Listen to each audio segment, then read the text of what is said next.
কেন্দ্ৰীয় চৰকাৰে দিব ৩,০০০ টকাকৈ ই শ্ৰম কাৰ্ড থাকিলে পাব এই টকা দেশৰ ২ কোটি লোকে পাব এই টকা কেনেকৈ পাব পাৰি এই টকা জানি লওক সম্পূৰ্ণ ভিডিঅ'টোত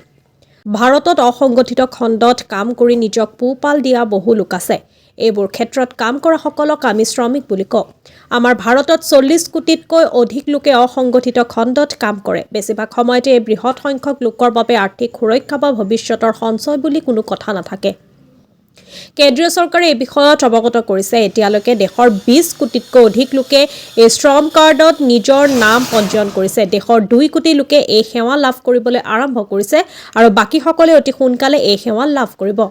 উল্লেখযোগ্য যে ৬০ বছৰৰ ওপৰৰ ৰাইজ নিজ পৰিয়ালটোক কেনেকৈ চলায় এই অসংগঠিত খণ্ডত প্ৰতিবাৰেই তেওঁলোকে এদিনৰ কাম উপাৰ্জন কৰাৰ সময়ত তেওঁলোকৰ দৰমহাৰ পৰা ধন কৰ্তন কৰা হয় এই সমস্যাটো বিবেচনা কৰি ভাৰত চৰকাৰে ই শ্ৰম কাৰ্ড লৈ আহিছে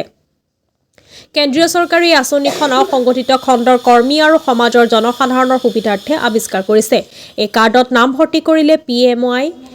PMJAY, PM কিষাণকে ধৰি কেইবাখনো কেন্দ্ৰীয় চৰকাৰৰ আঁচনিৰ সুবিধা লাভ কৰিব যদি আপোনাৰ নাম ই শ্ৰম কাৰ্ডত পঞ্জীয়ন কৰা হয় তেন্তে প্ৰতিমাহে ৩,০০০ টকাৰ পেঞ্চন পাব লগতে আপোনাৰ বিভিন্ন বীমা আয়ুষ্মান ভাৰত কৃষকৰ সাহায্য আদি পাবলৈ হ'লে এই লেবাৰ কাৰ্ডত আপোনাৰ নাম পঞ্জীয়ন কৰিব লাগিব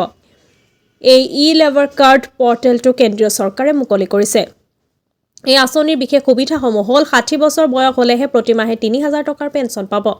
কাম কৰাৰ সময়ত কোনো কাৰণতে অক্ষমতা থাকিলে ১ লাখ টকাৰ আৰ্থিক সাহায্য লাভ কৰিব আকৌ যদি কাম কৰি থাকোঁতে মৰি যায় তেতিয়া তেওঁ ২ লাখ টকাও পাব ১৬ৰ পৰা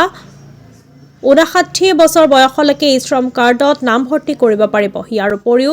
EPF আৰু ESI হিতাধিকাৰীসকলেও এই আঁচনিখনত নাম ভৰ্তি কৰিব পাৰিব এই শ্ৰম কাৰ্ডৰ বাবে প্ৰয়োজনীয় সকলো নথি হ'ল Aadhaar card mobile number bank account ইয়াক প্ৰয়োগ কৰাটো অতি সহজ ঘৰতে প্ৰয়োগ কৰিব পাৰে e-shram.gov.in পৰ্টেললৈ গৈ সকলো সবিশেষ পূৰণ কৰক অথবা CSC চেণ্টাৰত গৈও এই আঁচনিৰ বিষয়ে আবেদন কৰিব পাৰে